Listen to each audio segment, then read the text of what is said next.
Hello दोस्तों। आप सभी का स्वागत है मुमताज एकेडमी में। पिछले क्लास में हम लोग मैदान बनने की प्रक्रिया के बारे में जान चुके थे। आज के बारे में हम जानेंगे भारत का विशाल मैदान। जो भारत में मैदान का प्रतिशत लगभग 43% है। इसके बारे में हम लोग जानेंगे कि कौन सा मैदान मतलब कहाँ किस भाग को कौन से नाम से जाना जाता है। उससे पहले हम लोग मैदान बनने की प्रक्रिया के बारे में जाने थे, उसको एक बार रिवीजन कर लेते हैं। सबसे पहले नदियाँ पहाड़ से जब नीचे उतरती है तो अपने साथ में क्या लाती है? अपने साथ में ये हमारा हो गया नदी, अपने साथ में छोटे छोटे बड़े बड़े पत्थर लाती है जिसे हम लोग बोलते हैं भांवर क्षेत्र। क्या बोलते हैं? भांवर। उसके बाद इसे छोटे छोटे इस भांवर क्षेत्र में नदियाँ नहीं दिखाई देती है। इस छोटे छोटे जब आगे बढ़ती है जहाँ से नदियाँ दिखाई देती है इसको बोलते हैं तराई क्षेत्र। क्या बोलते हैं? तराई क्षेत्र। जब यहाँ से आगे बढ़ती है जहाँ पे बाढ़ का पानी आता है इस वाले क्षेत्र को बोलते हैं जलोढ़ क्षेत्र। जहाँ पे हमेशा पानी आता है उसको बोलते हैं नवीन जलोढ़। क्या बोलते हैं? नवीन जलोढ़। और जहाँ पे कभी कभी पानी आती है उसको बोलते हैं पुरानी जलोढ़। ऐसे ही करके नदी आगे बढ़ के कहाँ गिर जाती है? बंगाल की खाड़ी में हो या फिर अरब सागर में हो, जिधर का रास्ता रहता है उस उधर गिर जाती है। आशा करते हैं कि ये समझ में आ गया होगा। चलिए आज हम लोग जानेंगे भारत के विशाल मैदान के बारे में। भारत के विशाल मैदान।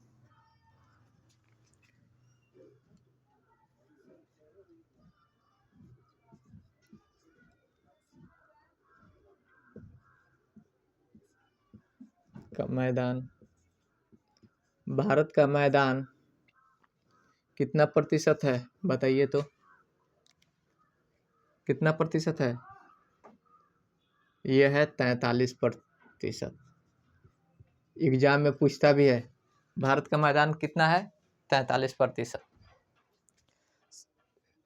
मैदान के बारे में जानने से पहले एक बार इंडिया का फिगर बना देते हैं ताकि आप लोगों को समझने में दिक्कत ना हो। लेकिन अच्छा तो नहीं बन पाता है, लेकिन हम कोशिश करते हैं जैसे कि आप लोगों को समझ में आ जाए।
जैसे मान लिया जाए ये हमारा भारत का नक्शा हो गया।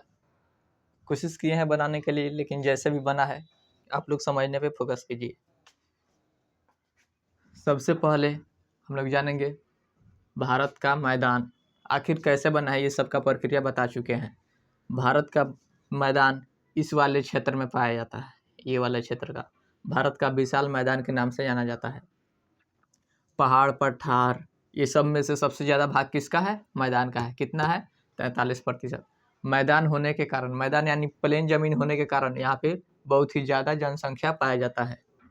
जैसे यूपी हो गया, बिहार हो गया, बंगाल हो गया, इसमें ज़्यादा क्या पाया जाता है? ज़्यादा जनसंख्या पाया जाता है। सबसे पहले निकलती है एक नदी यहाँ से मानसरोवर से। ये क्या हो गया? मानसरोवर झील ताल।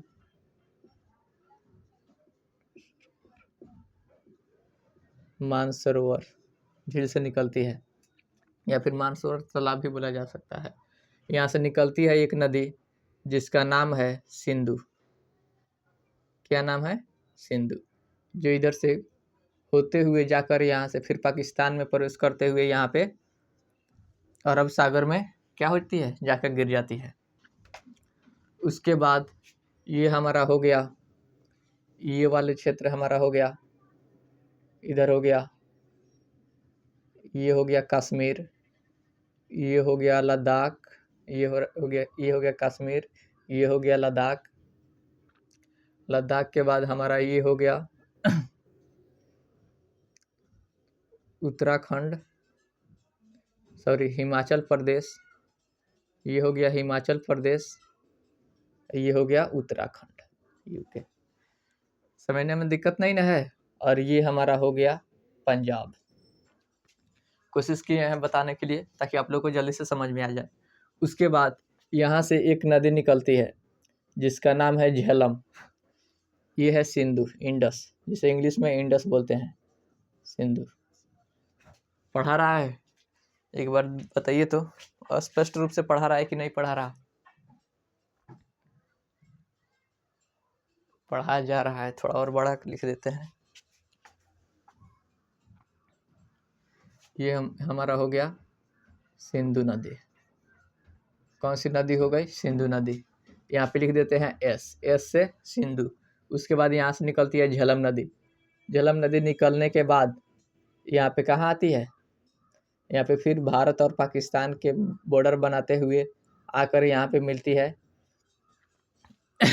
चिनाब। चिनाब नदी एक निकलती है यहाँ से, हिमाचल प्रदेश से। यहाँ से होते हुए फिर यहाँ से होते हुए जाके कहाँ मिलती है? ये जाके मिलती है सिंधु नदी में। और यहाँ से झेलम नदी आके मिलती है यहाँ से चिनाब नदी में। यहाँ पे लिख देते हैं चिनाब, सी। ये हमारा हो गया चिनाब, ये नदी हो गया चिनाब, और ऊपर वाला हो गया झेलम। यहाँ तक समझने में किसी को दिक्कत?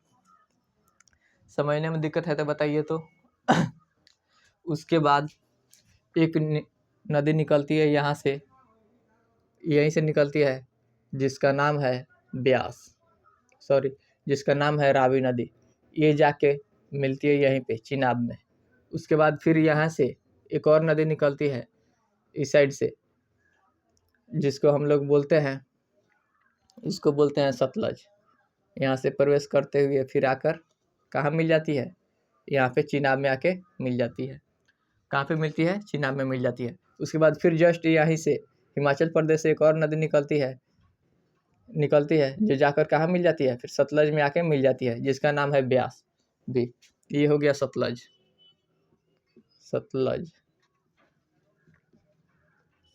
आशा करते हैं कि आप लोगों को समझ में आ गया। लग रहा है कि पूरा लिपा गया, सब पुता गया, मैप सब पुता गया, लेकिन फिर भी कोशिश करते हैं। ये वाले क्षेत्र यानी कि जिस सिंधु की जितनी भी सहायक नदियां हैं, ये वाले क्षेत्र को हम लोग कहते हैं सिंधु का मैदान। ये वाले भाग को हम लोग क्या कहते हैं? सिंधु का मैदान। क्या कहते हैं? सिंधु का मैदान। उसके बाद यहीं से उत्तराखंड से, केवल शॉर्टकट में बता दे रहे हैं, नदियाँ पढ़ेंगे तब उसमें हम लोग विस्तार रूप से जानेंगे। यहाँ से गंगोत्री से गंगा निकलती है। उसके बाद जब यहाँ से हरिद्वार तक जब प्रवेश करती है, यहाँ से कहाँ पे उतरती है? जब मैदान में उतरती है। फिर यहाँ से यूपी में प्रवेश करते हुए उसके बाद यहाँ से बिहार में प्रवेश करती है। बिहार का नक्शा मान लिए जाए, ये हमारा बिहार का नक्शा हो गया। ये हमारा बिहार का नक्शा हो गया, मान लेते हैं ये हमारा बिहार का नक्शा हो गया। यहाँ से उत्तराखंड से निकल के यूपी से होते हुए जाते हुए यहाँ बिहार में प्रवेश करती है। उसके बाद यहाँ से पश्चिम बंगाल में प्रवेश करके ऐसे जाके फिर कहाँ दो धारा यहाँ से फूट जाती है। एक चल जाती है बांग्लादेश और यहीं से निकलती है एक, फिर इधर आ जाती है जिसे हुगली कहते हैं। पश्चिम बंगाल में प्रवेश करके यहाँ पे आ जाती है, इसको बोलते हैं हुगली। ये वाले भाग को ये जाकर डायरेक्ट बंगाल की खाड़ी में गिर जाती है। यहाँ से ये हमारा हो गया, ये हमारा हो गया गंगा। कौन नदी हो गई? ये हो गई गंगा। गंगा हो गई गंगा। हमारा कौन सी नदी हो गई? गंगा। जब नदी यहाँ से जब नीचे प्रवेश करती है तो एक यहाँ पे आती है जब इलाहाबाद, जिसका नाम बदल के अभी हो गया है प्रयागराज। कहाँ आती है? प्रयागराज। प्रयागराज। प्रयागराज में जब आती है, यहाँ से एक भाग में बांटा जाता है यहाँ से, और उसके बाद जब बिहार में प्रवेश करती है यहाँ से, और एक ये वाला मतलब जब पश्चिम बंगाल में प्रवेश करती है यहाँ से, 3 भागों में बांटा जाता है। सबसे ऊपरी वाले भाग को हम लोग बोलते हैं, ऊपरी वाले ये हो गया हमारा प्रयागराज। प्रयागराज, ध्यान दीजिए यहाँ पे, ये हो गया प्रयागराज। उत्तराखंड से लेकर जहाँ से मतलब जब मैदान में प्रवेश करती है गंगा नदी, तब प्रयागराज तक के भाग को बोलते हैं ऊपरी गंगा का मैदान। क्या बोलते हैं? यहाँ तक को बोलते हैं ऊपरी गंगा का मैदान। इस वाले क्षेत्र को हम लोग बोलते हैं ऊपरी गंगा का मैदान। इसको हम लोग बोलते हैं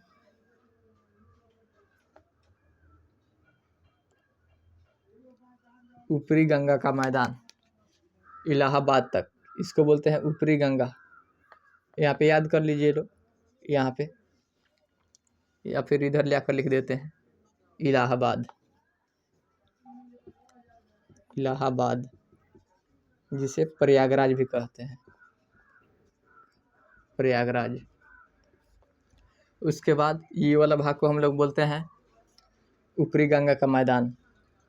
गंगा का ऊपरी मैदान, ऊपरी मैदान, ऊपरी गंगा का मैदान। और फिर इलाहाबाद से लेकर पूरा बिहार तक से लेकर पश्चिम बंगाल वाले भाग को हम लोग बोलते हैं मध्य गंगा का मैदान। मध्य गंगा का मैदान। और पश्चिम बंगाल पूरा पकड़े हुए इसको, ये वाले भाग को हम लोग बोलते हैं निचली गंगा का मैदान। बोलते हैं निचली गंगा का मैदान। इसको बोलते हैं निचली गंगा का मैदान। यहाँ तक समझ में आया? बताइए तो। जितना अभी इसकी सहायक नदियाँ नहीं पढ़ रहे हैं, नदियाँ के चैप्टर में, नदी वाले चैप्टर में हम लोग पूरा विस्तार से जानेंगे। केवल इसको समझाने के लिए इसे बता दे रहे हैं। ये हमारा हो गया सिंधु का मैदान। उसके बाद गंगा नदी जब उत्तराखंड से निकलते हुए यूपी प्रवेश करते हुए, बिहार में प्रवेश करते हुए जब पश्चिम बंगाल में जाकर फिर बंगाल की खाड़ी में गिरती है, तो इसको 3 भागों में बांट दिया जाता है। जैसे ये हो गया हमारा उत्तराखंड से जब प्रवेश करती है जब गंगा नदी उत्तराखंड में जब हरिद्वार से प्रवेश करती है, तो ये हमारा कहलाता ही है। वहाँ से लेकर इलाहाबाद तक के भाग को हम लोग बोलते हैं गंगा का ऊपरी मैदान। इलाहाबाद से लेकर पूरा बिहार तक मध्य गंगा का मैदान, और पूरे पश्चिम बंगाल को हम लोग बोलते हैं निचली गंगा का मैदान। यहाँ तक समझने में दिक्कत? फिर यहीं से मानसरोवर झील से एक और नदी निकलती है, यहाँ से निकलते हुए जाती है चाइना में बहते हुए, फिर यहाँ से जाकर जब यू टर्न लेती है, यहाँ से उत्तराखंड में प्रवेश करती है। उसके बाद यहाँ आती है असम में। असम में प्रवेश करने के बाद फिर यहाँ से होके बांग्लादेश में प्रवेश करती है, और जाकर नीचे फिर कहाँ मिल जाती है? बंगाल की खाड़ी में मिल जाती है। जब यहाँ से नदी निकलती है तो इसको चीन में इसको नाम से जानते हैं सांगपो। किस नाम से जानते हैं? सांगपो नाम से जानते हैं। सांगपो, चीन में सांगपो नाम से जानते हैं। जब अरुणाचल प्रदेश में जब प्रवेश करती है तो इसको इस वाले भाग को हम लोग कहते हैं, अरुणाचल प्रदेश में बोलते हैं इसको दिहांग। क्या बोलते हैं? दिहांग। दिहांग, अरुणाचल प्रदेश में दिहांग से नाम से जानते हैं। और जब असम में आती है, ये वाला असम में, तो इसको ब्रह्मपुत्रा के नाम से जानते हैं। किस नाम से? ब्रह्मपुत्रा। ब्रह्मपुत्र नाम से जानते हैं। यहाँ तक समझने में किसी को दिक्कत? ये वाले पूरा क्षेत्र यानी कि उत्तर पूर्वी भारत, इस वाले क्षेत्र को बोलते हैं ब्रह्मपुत्र का मैदान। यहाँ तक समझने में दिक्कत? ब्रह्मपुत्र का मैदान, यहाँ तक समझने में दिक्कत? बताइए तो। ये हमारा पूरा भारत का विशाल मैदान के नाम से जाना जाता है। इसका कुल क्षेत्रफल लगभग 43% है। यहाँ तक समझने में किसी को दिक्कत? समझने में किसी को दिक्कत है तो बताइए तो। एक बार इसको रिवीजन कर लेते हैं। जैसे सबसे पहले हम लोग भारत के मैदान के बारे में जान रहे हैं।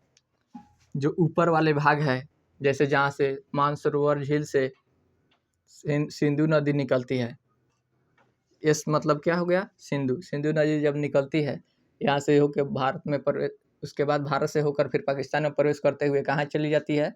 ये चली जाती है बांग्लादेश, चल जाती है पाकिस्तान में जाके, उसके बाद गिरती है अरब सागर में गिर जाती है। फिर उसके नीचे झेलम नदी, झेलम नदी निकलते हुए जाती है भारत और पाकिस्तान के बीच बॉर्डर में प्रवेश करते हुए आके मिल जाती है चिनाब हिमाचल प्रदेश से निकलती है, जिसमें चिनाब में आके मिलती है झेलम नदी। उसके बाद यहाँ से एक और नदी निकलती है जिसका नाम है रावी नदी।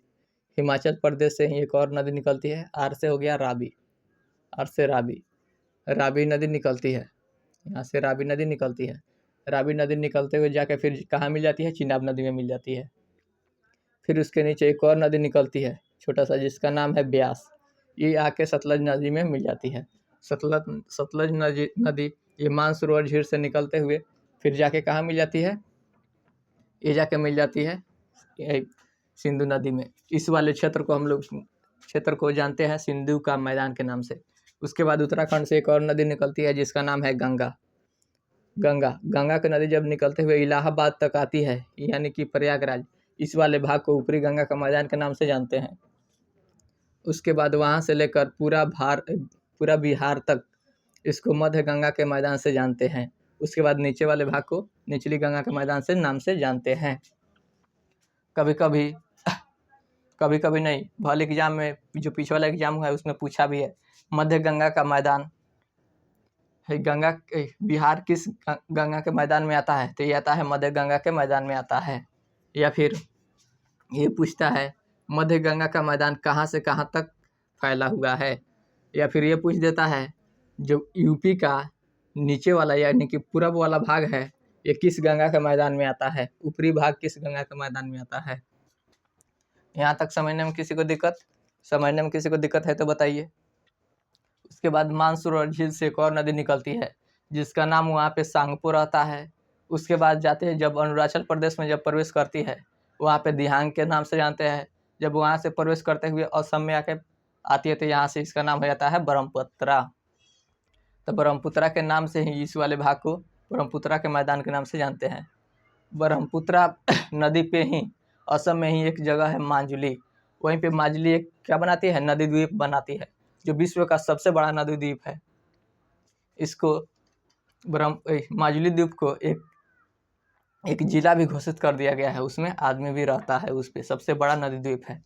एग्जाम में पूछता भी है। अब ये भी पूछता है कि कौन सा नदी है जिसका 3 नाम है? तो वो है हमारा ब्रह्मपुत्रा। तो 3 नाम कौन कौन सा है? तो सांगपो, दिहांग और ब्रह्मपुत्रा। कभी कभी ये भी कहती एग्जाम में पूछता है कि ब्रह्मपुत्र नदी को अरुणाचल प्रदेश में किस नाम से जानते हैं? तो दिहांग। चीन में किस नाम से जानते हैं? तो सांगपो। अब असम में किस नाम से जानते हैं? तो ब्रह्मपुत्रा। यहाँ तक समझने में किसी को दिक्कत है तो बताइए तो। किसी को दिक्कत है? आज के क्लास में इतना ही, फिर मिलते हैं हम अगले क्लास में। अगले क्लास में ये मैदान हो गया, उसके बाद कोशिश करेंगे कि पठार या मरुस्थल के बारे में जानेंगे। पठार या फिर मरुस्थल के बारे में जानेंगे। अगर किसी को दिक्कत है तो आप लोग कमेंट बॉक्स में पूछ सकते हैं। फिर मिलते हैं अगले क्लास में, जब तक के जय हिंद।